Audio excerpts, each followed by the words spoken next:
Everybody, welcome back to Wiki Good Sports. This is Power Play, and we're joined as always by Chris Uminski. Chris, how you doing? I'm doing good, Brian. How are you?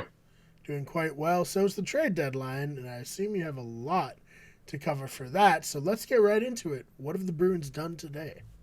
So, going into the trade deadline, we knew that the Bruins were shopping for a defenseman. We desperately need help on the blue line. I've said that so many times. And we were looking real hard at Jacob Chikrin from the Coyotes. He was one of the top gets today. Hmm. Um, but you know, a bit of irony there. He was all roads were saying the Bruins were going to go out and get him. Hmm. Bruins, we play the Coyotes. What was it, last week? Yep. And Jacob Chikrin gets hurt. Yes. So that's So not great. no, he's going to be out for a few weeks. He was not moved at the deadline today, so he's going to continue to be in the Coyotes, I guess. Hmm. Which that's a little disappointing, but I think we made up for it. The Bruins only made 2 trades today, and both were for defensemen. Hmm. Thank God.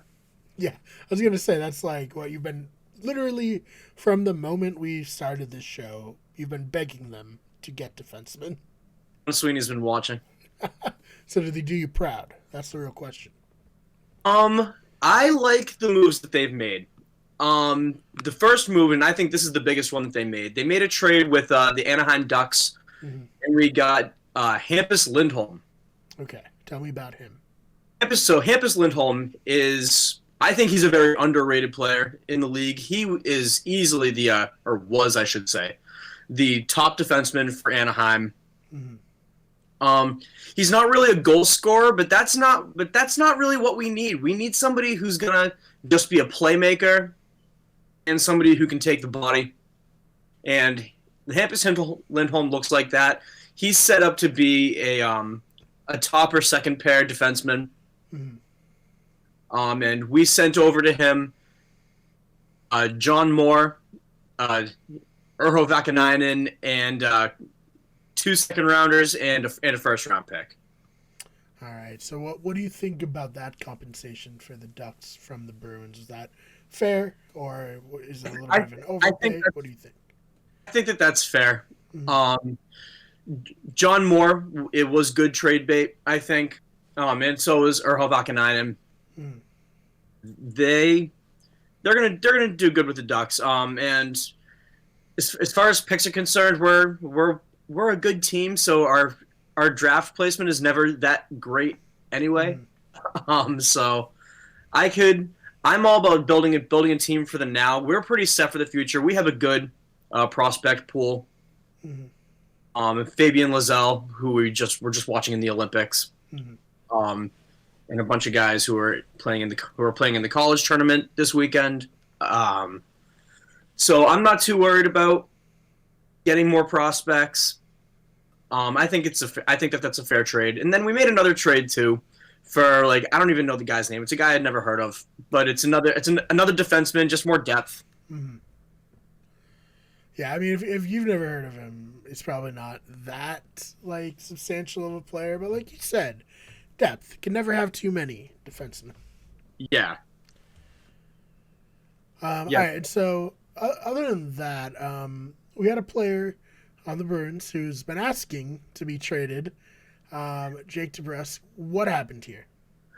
So yeah, that was actually that was a bit of a surprise move there from the Bruins today. We talked a little bit a while ago, and it's come up a few times how Jake DeBrusk asked for a trade. Well, today they extended him.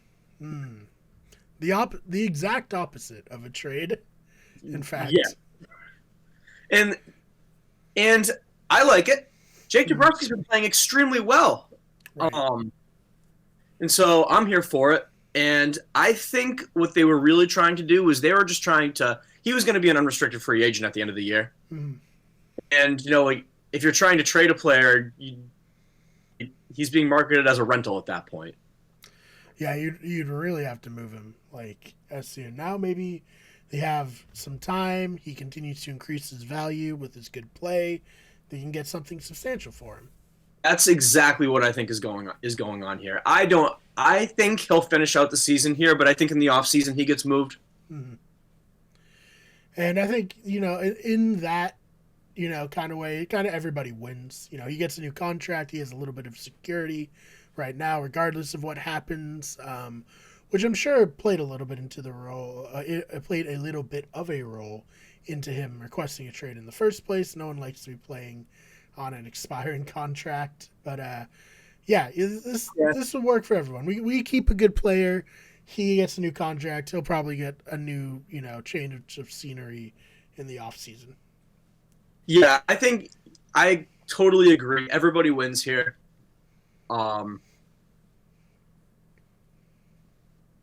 Everybody wins. Yeah, I certainly you don't want to see Jake DeBrusk leave, right? He's playing great. Yeah, right now, ever since he asked for this trade, he's gonna go downhill. One of the hottest players in the Oh man, well hopefully that'll continue the motivation though, because he'll be like, all right, now I'm really playing for my next team. So we'll see what happens there. Any other trade deadline move from the Bruins or from other teams that really caught your eye? So there was a really big trade yesterday. Mm-hmm. And first of all, so two teams the deadline traded their longest tenured captains. Right. The first being Seattle, traded longtime captain Mark Giordano to the Leafs, which Seattle is just fire sailed. I swear to God, half the players they drafted at the expansion draft were moved today. Yeah, a lot of their stars. Right. Not quite a Golden Knights situation, what we're looking at for Seattle. Unfortunate. But this is a fairly typical expansion team. Yeah, usually it's tough to be competitive when you're an expansion team. Golden Knights is just such an anomaly to be in the Stanley Cup Finals. That's so insane to me. But what is the other team that traded their longest? This is probably the biggest move that happened. Mm-hmm. Is the Flyers traded Claude Giroux, which Giroux has been around the league for forever. He's been don't even know if he's been on any other teams than the Flyers. I can only think of him as being a Flyer. And where did he get traded to? Oh my God, Brian, we were talking about this. There's the Florida Panthers. Mm-hmm. Right now, going into the trade deadline, we're the scariest team in the NHL, and they're just stacking themselves. They added Claude Giroux, and they're frightening. They're very frightening. I don't like that we're playing in the same division as them. Right. Hey, I'm glad someone's having success in Miami with their franchise. It's nice to know that it's not just a cursed place.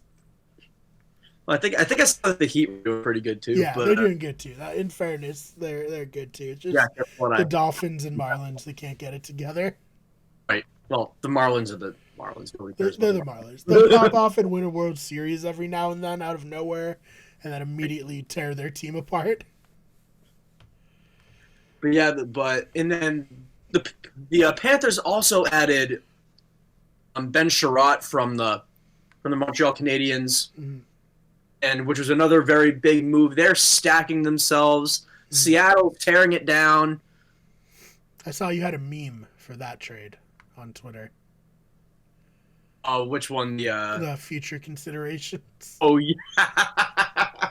Yes, and Toronto is failing as they usually do. The Leafs need a goalie so bad. If there is one thing that is going to keep the Leafs from to the second round, it is they don't have a goalie. They do not have a goalie. Trade deadline comes. Leafs fans are all, yes, we're finally going to get a goalie. Nope. No. Mark Giordano. Well, hey, maybe those future considerations turn into something. Maybe even a Right. goalie. Who knows? But Yeah. I had to call that out. Very funny. Of course, follow Chris on Twitter, which is yes, right there. Just had to make sure I was doing the right direction. What is that? Yes, that 100% will work. But yeah, no, I mean, hey, tough luck for the league. I mean, we don't care, but tough luck for their fans, I guess. Yeah. Screw them. We're a game behind them right now. Mhm. Hopefully, at the time of filming, we're a game behind. Yeah, and the game is currently having. Chris is taking time away to work around my schedule to record this episode. Don't worry. I'm not paying attention to this game right now. Oh man! All right, Chris. Anything else you want to cover before we get on out of here? Nope. I think that's it. I'm just looking forward to the playoffs now. Yes. Playoff push. Couple more months. We're almost there. Believe it or not, Right. time flies. And we got to figure out, like, hopefully we both won't be as busy as we've been. We can do, like, live streams during some playoff games. That'd be fun. Yeah. Something like that. So stay tuned, Bruins fans. We got some stuff cooking. And, of course, bring the Whalers back. Right. That's always Right. fun. Whalers Revival on Twitter. Mhm. We got to bring them back. Please Working hard, and I'm updating you on my progress almost every day. Yes, and progress. It's slow, but it's happening. Believe us. I got my Whalers shirt, so next time when we're not doing like a completely Bruins, centric, I'll wear that. I felt like it would be kind of weird, so I went with the yellow sweater today. Oh man! All right, Chris, where can we find you online? You can find me, Chris_Uminski, best hockey news, spiced hockey memes. Absolutely. And in the Hartford account again. Yeah, is at Whalers Revival. Yes, I'm gonna follow him. All your daily updates on the status of the Hartford Whalers. Yeah. And you have some history too. I saw that the other day. That was fun. Yeah. So I liked it. We're rooting for it. You can follow me on Twitter at @theFakeBMar. BMA are our channels on Twitter at Where You Good Sport, RW Everything, Instagram, Where You Good Everything, Twitch, twitch.tv/Where You Good Everything, and on TikTok, search Where You Good Sports, search Where You Good Everything. Chris, thank you so much for your time. Thank you. And we'll see you all in the next one.